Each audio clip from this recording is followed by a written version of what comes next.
right, we're looking at the Rack Pro Tools Universal Socket Tool Set. It says one universal socket set, T-handle ratchet driver, and some screwdriver bits. Look at this.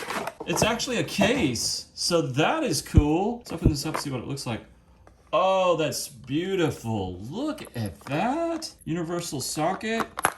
And it looks like a T-wrench right there. Yeah, that's what I thought. It's like a ratchet.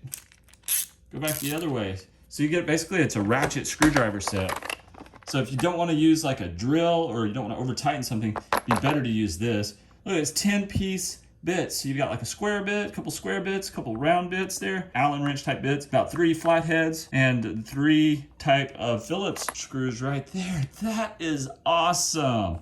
Let me just get a standard screw bit in there. And my standard screw bit. So yeah, if I wanted to screw something in, I could just do that. I want to go the other way, just turn that and go the other direction. It also looks like if you want to use a universal socket, you can just pull this one out, put this in right there, and then put in this universal socket. You can use that on something like this nut right here. The way these universal sockets work is that they retract whenever you put pressure on them. They're spring loaded. And so if you have a nut like this, push into it, now it locks onto that and it will actually turn it whichever direction that you have your ratchet set to. Rack Pro Tools Universal Socket Tool Set.